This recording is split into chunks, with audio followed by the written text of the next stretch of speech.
It's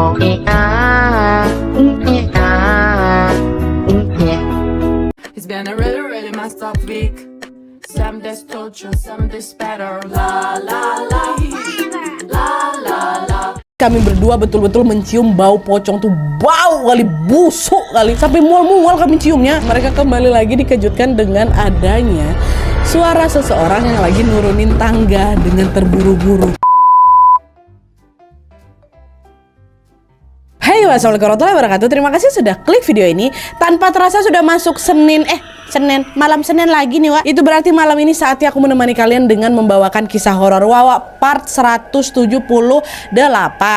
Malam ini aku akan menceritakan kisah horor yang dialami sama Wawa aku ketika dia bekerja sebagai seorang babysitter di sebuah rumah lawas peninggalan Belanda, Wak.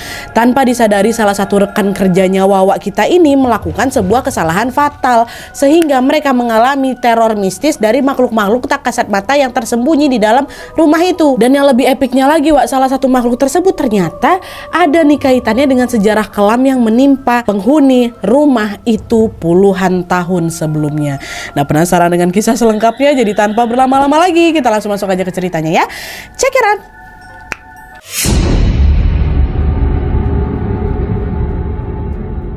Oke, jadi kisah yang akan aku bawakan malam ini dikirim sama Wawa aku yang bernama Fitri dari Jawa Tengah. Halo Mbak Fitri. Nah, jadi pengalaman horor yang dialami Fitri ini terjadi ketika dia masih bekerja sebagai seorang babysitter di sebuah komplek perumahan yang ada di Surabaya. Jadi ceritanya pada bulan Maret tahun 2009 lalu, Mbak Fitri ini tergabung sebagai anggota di salah satu yayasan penyalur asisten rumah tangga.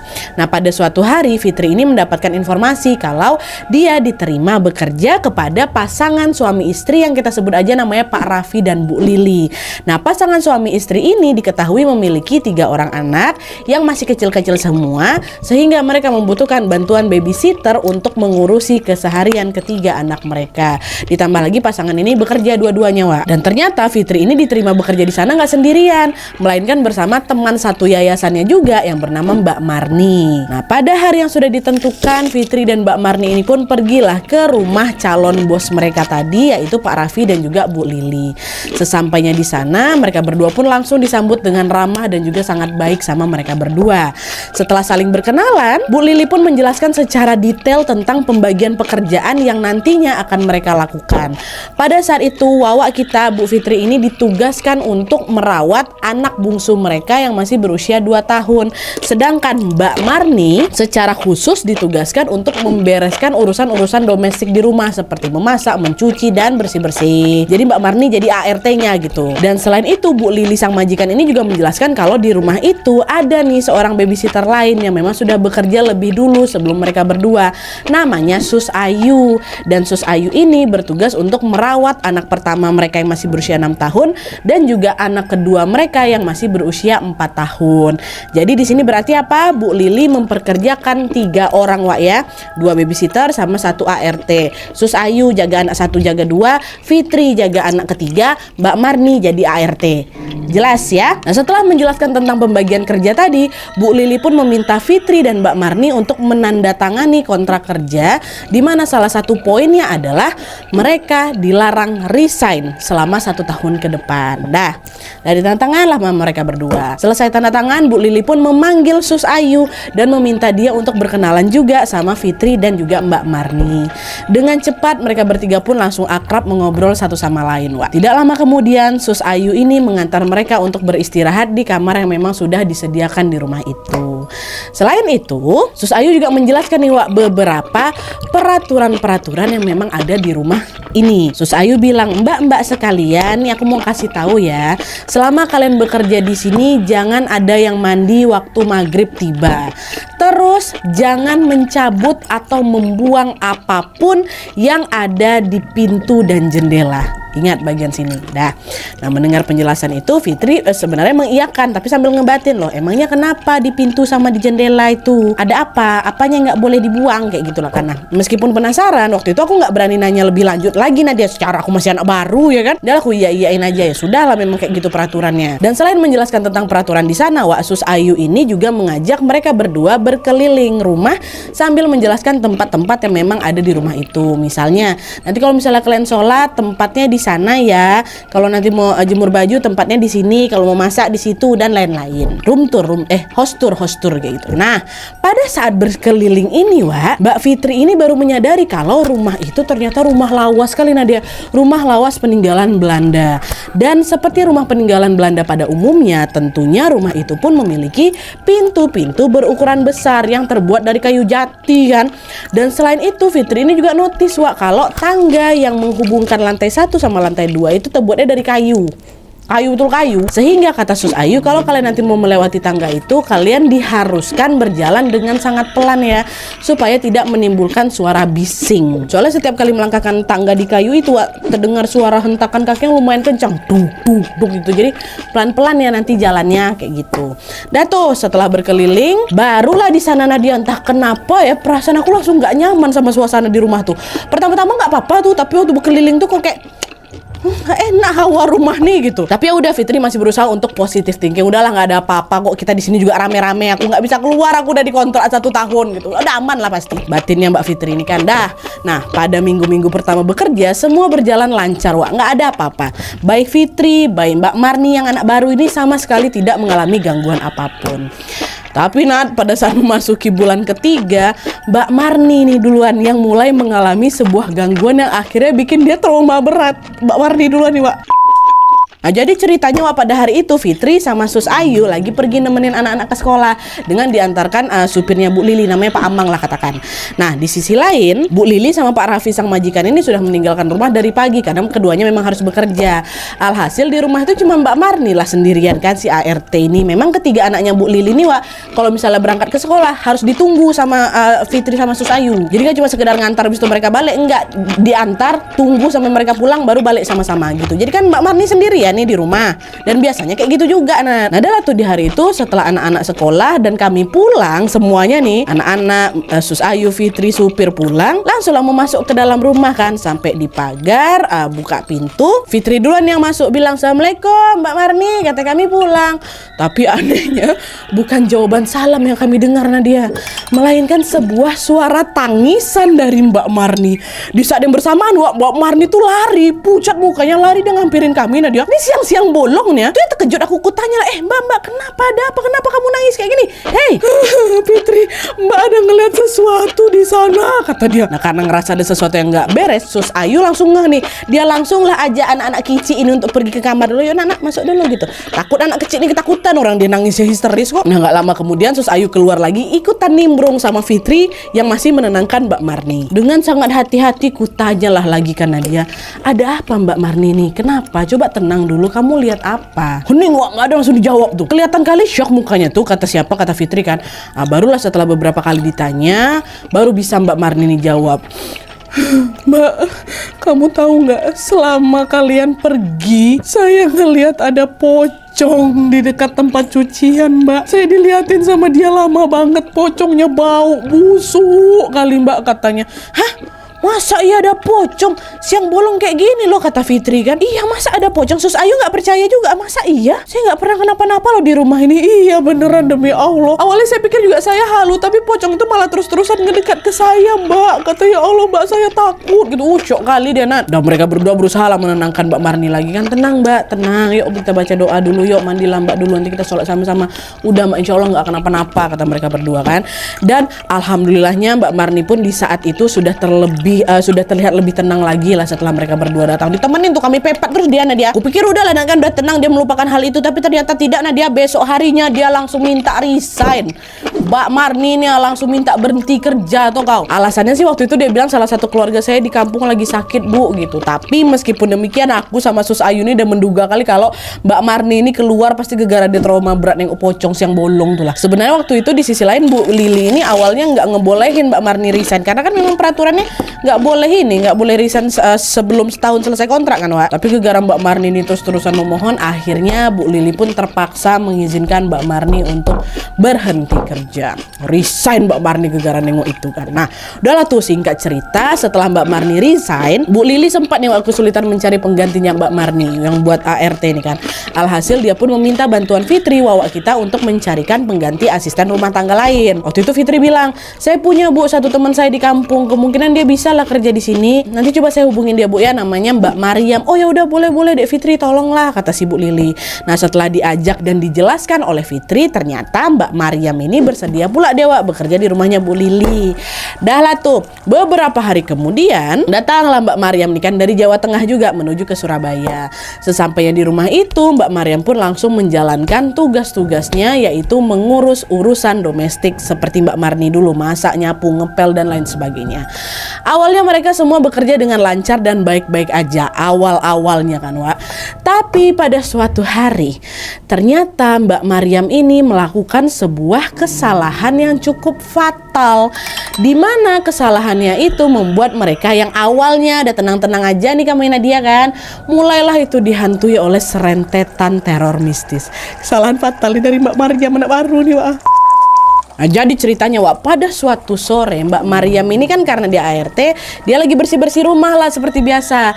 Dan ketika dia sedang membersihkan sarang laba-laba di salah satu pintu, sarang laba-laba di atas pintu gitu, dia merasa kalau kok sapu yang ku pakai buat ngebersihin ini kayak nyangkutin sesuatu ya. Ini apa nih? Kok tersangkut gitu. Karena penasaran, Mbak Mariam pun macam menarik paksa sapu itu, Wak, sampai tas jatuhlah itu, ada bungkusan kain kecil. Nah dia kan, apa nih, penasaran dia buka. Dan ketika bungkusan itu terbuka, Wak, betapa terkejutnya Mbak Mariam ketika dia melihat bahwa bungkusan itu berisi kertas bertuliskan rajah atau tulisan Arab gundul, di mana di dalamnya itu juga terdapat sebuah paku warna emas gitu. Wah, apa nih, tulisannya apa, bacaannya itu sudah paku. Nah, menyadari ada sebuah benda yang tidak biasa ini, Mbak Mariam pun kembali dibungkusnya benda itu kan, tapi nggak dibalikkannya lagi ke tempat semula, Wak, disimpan sama dia. Catat bagian ini yang nggak dibalikkan, disimpan. Dan selain itu Mbak Mariam ini juga tidak menceritakan kejadian itu kepada siapapun, termasuk sama Fitri, sama Sus Ayu.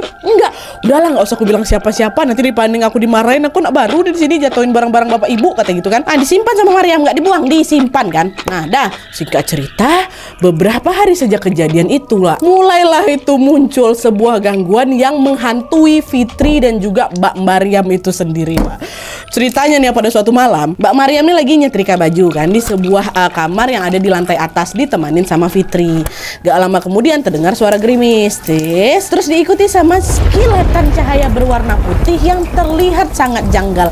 Awalnya aku pikir kilat karena dia petir-petir, tapi kok kayaknya ada yang beda ya. Dan by the way, Wak, pada saat itu tirai jendela yang ada dalam kamar tuh posisinya memang sengaja dibuka. Makanya lah Fitri sama Sus Ayu tuh bisa ngelihat ini kan, cahaya tuh kan. Dar lagi, apa tuh ya, tuh kayaknya bukan kilat lah, cuman tuh kayak putih-putih yang agak aneh lah gitu kan.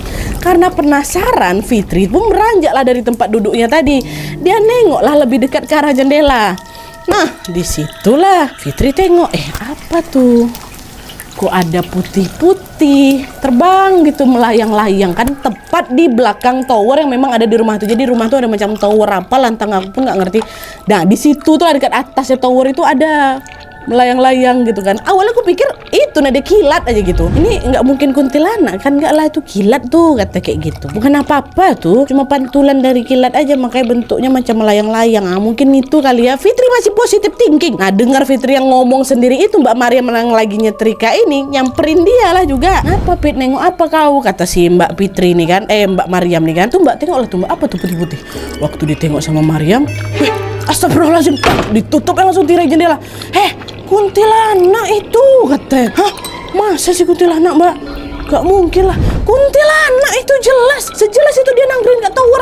Masa iya, Mbak? Iya tuh, Mbak, kata si Fitri. Mulai panik aku tuh, Nat. Pas aku intip lagi, iya mah rupanya. Aduh, memang melayang-layang kayak gitu tuh loh. So ketika suasana yang tadinya nyaman dan tenang mendadak berubah jadi nggak enak. Nah, Mbak Mariam ini pun langsung dimatikannya setrika. Dia bilang, "Elah Mbak Fitri, udah kita turun aja lah yuk, perasaan aku udah nggak enak," kata dia nih. Belum selesai nih Wak ya.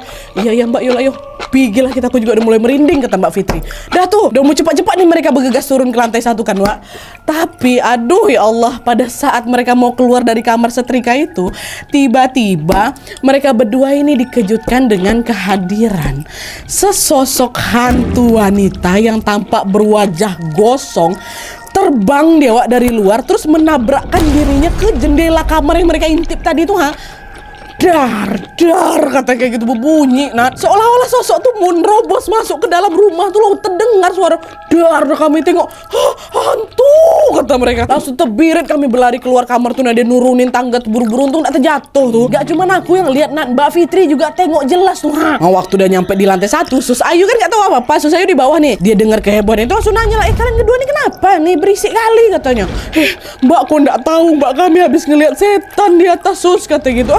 Masa iya, jangan aku takutin So, mereka pun akhirnya menceritakan lah penampakan yang mereka tengok di tower tadi, sama kejadian hantu gosong yang nempelkan muka dekat jendela tuh. Astagfirullahaladzim. Nah, setelah mendengarkan penjelasan itu, Sus Ayu pun jadi ikutan takut. Dan semakin mereka merasa takut tuh, entah kenapa gangguan yang datang tuh justru makin banyak, makin bermacam-macam lagi. Nah, pernah nih pada suatu ketika sedang memandikan anak-anak majikan di bathtub, Wak, Sus Ayu menemukan ada segumpal rambut yang menyumbat aliran air bathtub itu. Awalnya Sus Ayu mikir, oh ini mungkin rambut si adek nih yang rontok gitu kan. Tapi waktu rambutnya ditarik, Wak, Sus Ayu menyadari kalau rambut tuh panjang kali. Panjang kira-kira 1 meter gitulah. 1 meter Wak, panjang loh itu.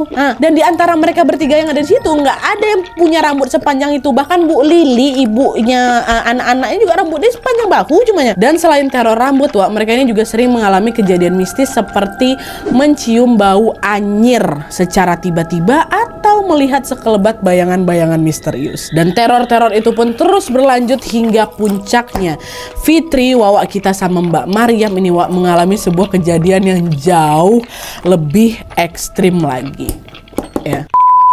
Jadi ceritanya, Wak, pada suatu hari Bu Lili sekeluarga ini lagi keluar kota tanpa mengajak mereka bertiga. Hari itu tuh kami tuh macam dikasih jatah libur gitu loh, Wak, untuk melakukan tugas-tugas mengurus anak dan juga mengurus rumah tangga. Jadi ibu-ibu ini pergi biar kami macam istirahat dulu lah di rumahnya. Nah, karena memang tidak ada kegiatan, mereka bertiga pun sepakat untuk menonton film lewat VCD yang memang sudah kami sewa, Nadia. Nah, dah tuh mereka pun nonton film lah kan di ruang TV sambil mematikan lampu. Lala nonton bioskop kayak gitu loh, Wak. Nah, lagi asik-asik itu Nat kami tonton, tiba-tiba Sus Ayu mau pergi ke dapur. Dia mau ngambil minum, sama juga ngambil cemilan gitu lah buat menemani santai mereka ini. Nah, pergilah Sus Ayu, tinggallah Mbak Mariam sama Fitri kan. Nah, terus tidak lama kemudian dari ruang TV itu dia dengar ada orang ngomong, "Tolong lampunya dinyalain ya, biar terang." Nah, denger itu aku langsung beranjak dari duduk. Aku bilang, "Oke Sus, siap," katanya. Dah, baru mau aku nyalain ini dia. Tapi baru dari situ aku juga ngerasa ada yang aneh. Kok suaranya terdengar asing ya? Itu tuh bukan suara Sus Ayu tuh. Dan ternyata Mbak Mariam ini juga menyadari keanehan itu, Wak. Dia dengar juga suara itu, tapi itu bukan suara Sus Ayu tuh. Aduh, merinding. Mereka saling pandang lah kan satu sama lain. Terus Mbak Mariam ini nanya lagi, Fitri, itu suaranya Sus Ayu bukan? Gak tahu aku, Mbak, tapi kok beda ya? Iya ya, aku juga ngerasa kok suaranya beda gitu. Nah, karena penasaran, mereka berdua akhirnya cobalah nengok ke belakang kan, ke arah sumber suara tadi.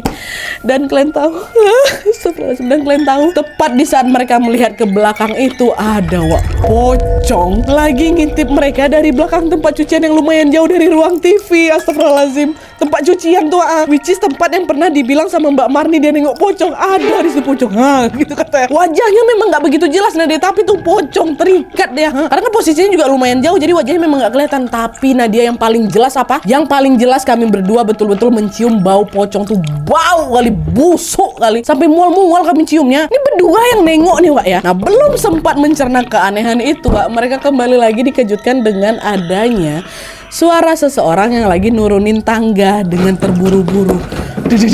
Kalian ingat kan, tangga itu kan terbuat dari kayu yang memang kalau misal diinjak nggak santai itu pasti berisik kan. Nah, ini kalau orang berlari kan pasti hentakannya lumayan kuat, nggak mungkin pelan-pelan tuh. Nengoklah lagi mereka ke tangga. Dan waktu mereka nengok itu, mereka mendapati ada satu penampakan lagi yang tidak kalah-kalah menyeramkan. Dan ini lebih seram lagi, Wak. Ini kalian bayangin ya. Pada saat itu juga mereka berdua melihat ada sosok noni-noni Belanda bergaun putih, bagian dada sampai wajahnya gosong terbakar. Belum selesai. Dan selain itu mereka berdua juga melihat bahwa rok noni Belanda itu dalam keadaan berasap dan masih ada macam percikan-percikan api itu. Kebayang kalian? Kayak gitu yang lagi turun. Gitu katanya, astagfirullahaladzim, ya Allah. Melihat penampakan di waktu yang bersamaan sekaligus, Wak, mereka berdua langsung berteriak histeris. Shock. Kami dalam berpelukan sambil baca doa, ya Allah ya Robbi tolong kami, ya Allah ya Allah ya Robbi tolong kami. Mereka terus berada di posisi itu sampai berapa lama, Wak? 10 menit. 10 menit kayak gitu, ha. Susayu mana? Baru Susayu tuh datang setelah 10 menit. Susayu datang, dinyalakannya lampu. Kenapa kalian? Katanya kayak gitu. Susayu kami baru dilihatin setan lagi, katanya. Astagfirullah, nggak ada penampakan, mana nggak ada, kata Susayu. Kan Susayu nggak nengok. Dan waktu kami buka mata memang udah nggak ada penampakan itu, Nan. Ada tuh, diceritakan lah semua tuh sama Fitri sama apa kan Mbak Maryam kan. Tapi Wak, di sini meskipun mereka mengalami serentetan teror menyeramkan dari yang pertama si Mbak Marni tadi tuh, mereka bertiga ini sama sekali tidak melaporkan hal itu kepada majikannya Bu Lili sama Pak Raffi karena entah apa alasannya. Tapi yang jelas mereka tetap bungkam sampai akhirnya mereka bertiga ini sendiri yang mendapatkan jawaban. Di balik munculnya gangguan-gangguan itu ada sebabnya, Wak. Kalian pasti udah tahu lah kenapa kan. Tapi ada lagi nih salah satu hal yang denger aja lah. Nah, jadi ceritanya, Wak, pada suatu siang mereka bertiga ini mendengar bel rumah berbunyi. Setelah dibuka, ternyata tamu itu adalah Nek Ningsih. Kita sebut aja Nek Ningsih. Siapa Nek Ningsih itu, Nadia? Ibu kandungnya Pak Raffi. Ya, nah Nek Ningsih ini datang bersama dengan 3 orang asing. Mereka yang pertama dan kedua ini adalah pasangan bule lansia, pasangan bule lansia yang berusia 70 sampai 80 tahun dari Belanda, dan satu lagi ini penerjemah bahasa Belanda. Oke. Yang keempat nih baru Nek Ningsih tadi. Dan Mbak Maryam bukain pintu, langsung mempersilakan para tamu itu untuk duduk. Dan ya sudah, kan itu rumah anaknya Nek Ningsih kan. Nah, gak lama kemudian mereka berempat, nenek, pasangan bule sama si penerjemah ini berkeliling lah di dalam rumah itu sambil menjelaskan kondisi rumah itu dengan sangat detail. Nah, pas sampai di bagian tangga, Wak, tangga yang tadi berisik katanya itu, secara tiba-tiba si ibu-ibu bule lansia ini nangis, dia terseduh-seduh gitu sambil ngelus tangga tuh. Dia ngelus, entahlah dia ngomong apa, nangis dia. Semua yang bertiga nih diam, nih tengok aja ibu tuh. Dia lulus kayak gitu, ya Allah, creepy kali. Nah, gak lama kemudian keempatnya duduk balik lah itu di ruang tamu, dikasihlah minum lagi sama Bu Maryam kan. Nah, di saat yang bersamaan Fitri ngerasa penasaran, kenapa? Pastilah penasaran kali kan, kepo kan, kucek lah Nadia tuh mereka ngomongin apa. Dan sebenarnya juga aku waktu itu takjub kali nengok pasangan lansia itu, Nadia. Dan ini fun fact, Wak, pada saat itu baru itulah si Fitri ini nengok bule. Biasanya aku tengok cuma di TV. Aku tengok kayak gini, hidungnya mancung, putih, besar ya badannya ya, kayak gitu lah. Tapi sekalian kepo nih, aku mau nguping dia orang ini ngomong apa, terus kenapa tiba-tiba nangis kayak gitu kan. Terus apa hubungan bule ini sama Pak Raffi? Pak Raffi ini orang Indonesia, pribumi, nggak ada bule-bulenya doh, berarti bukan saudaranya nih. Dan akhirnya semua pertanyaan itu pun terungkap setelah Fitri kepo. Kan dia nguping nih pembicaraan mereka, kan ada Nek Ningsih tuh. Jadi ternyata, Wak, pasangan bule itu bernama Pak Ferik dan Bu Lin. Ini nama samaran. Dan ternyata orang tuanya Bu Lin, which is ibu-ibu yang nangis dekat tangga tadi itu, orang tuanya ini pada masa penjajahan Belanda dulu tinggal di rumah itu. Tapi pada suatu ketika orang tua Bu Lin ini diusir, Wak, dari rumah itu, dan rumah ini pun macam dibakar sama sekelompok orang yang memang tidak bertanggung jawab.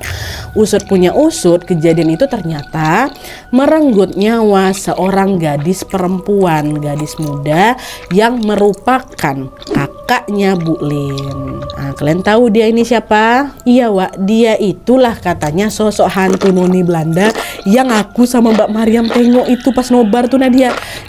dia. Itulah kenapa Bu Lin ini tiba-tiba nangis pas ngeliat tangga itu kan. Karena memang konon katanya kakaknya itu meninggal ketika berusaha menyelamatkan diri dan menuruni tangga. Gak sempat selamat, tewas terbakar. Pada saat itu Fitri menduga kalau pasangan Belanda ini memang sudah sering berkunjung ke Surabaya untuk berziarah ke makam keluarga mereka.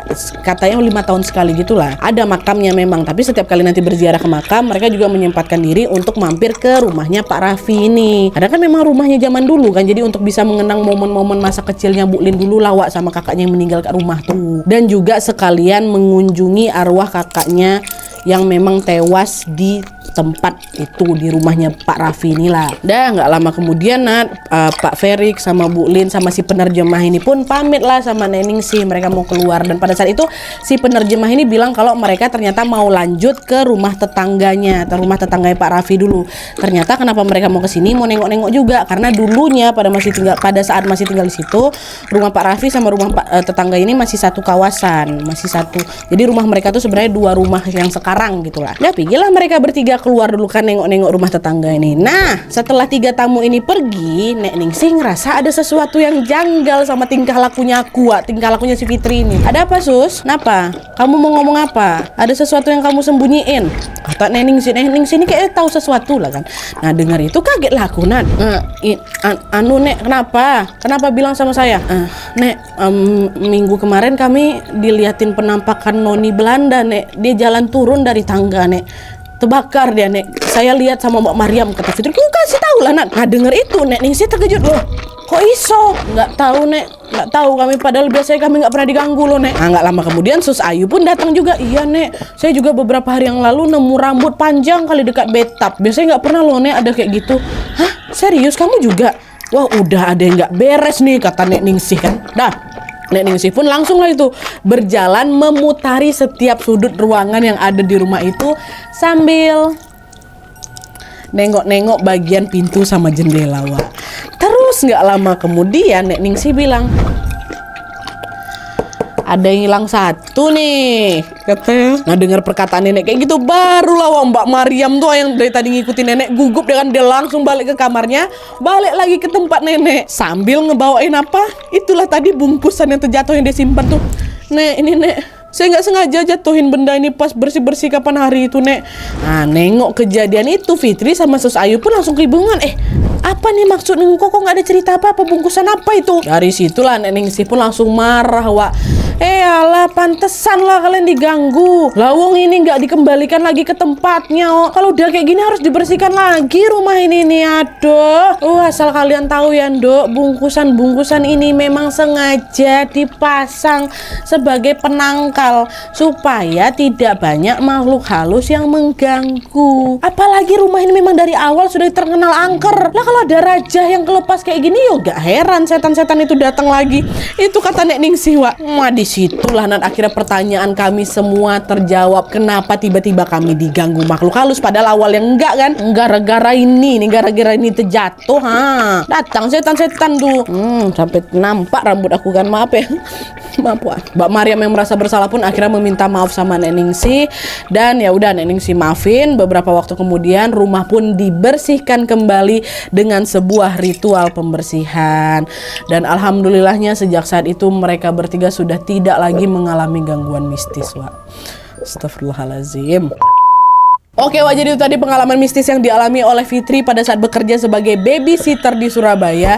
Jujur kisah ini yang bikin aku merinding kali, apalagi pas di bagian mereka diintipin pocong berbau busuk tuh. Belum lagi yang nempel-nempel ke jendela, terus yang turun dari tangga itu. Astagfirullah, gak kebayang aku kalau ada di posisi kau, Mbak Fitri. Tapi untunglah Mbak Maria mau mengakui kesalahannya, Wak, ya. Dari kisah ini kita jadi bisa belajar nih bahwa apabila kita melakukan suatu kesalahan, sebaiknya udahlah ngomong jujur aja. Entah itu kepada bos kita, pada rekan kerja kita, sama teman-teman kita, karena kejujuran itu bisa menjauhkan kita dari hal-hal buruk yang akan mungkin terjadi di kemudian hari. Coba aja waktu itu Mbak Mariam nih langsung jujur kan, bisa jadi mereka nggak ngalamin rentetan teror itu. Betul? Aku sama tim itu juga sebenarnya penasaran dari POV-nya Bu Lili sama Pak Raffi, Wak. Kami tanya juga kan, itu kira-kira ada nggak cerita dari Bu Lili sama Pak Raffi itu soal rumah tuh? Gak ada. Waktu kita tanya, tengoklah rumah tuh udah nggak ada lagi di handphone aku. Orang udah kejadian udah lama kali. Iya pula. Pasti Pak Sutri ini juga punya cerita sendiri kan, Wak. Sampai akhirnya ditaruh tuh semua penangkal dekat jendela sama pintu kan. Pastilah. Siapa juga nih sosok pocong sama yang melayang-layang dekat tower tuh. Tapi cuma sampai sini ceritanya, udah nggak apa-apa, ini pun udah seram kali. Gak usah ditagih-tagih lagi, udah memang sampai segini aja ceritanya udah cukup. Walaupun memang penasaran, dah pendam aja sendiri. Aku pun udah coba nanya, memang nggak ada kelanjutannya macam mana. Ya, nggak apa-apa ya. Yang kalian teror Mbak Fitri lagi nih. Oke. Wah, jadi ya, sudah. Sekian dulu videonya. Terima kasih banyak yang sudah menonton. Kalau kalian suka video ini, klik like-nya. Jangan lupa komen di bawah video dan saran-saran untuk video selanjutnya. Jangan lupa nyalain notifikasinya supaya kalian tahu kalau aku upload video baru. And as always, jangan lupa untuk klik tombol subscribe supaya kalian sama-sama tahu informasi menarik dan menegangkan dari channel aku. See you next video, Wak. Bye.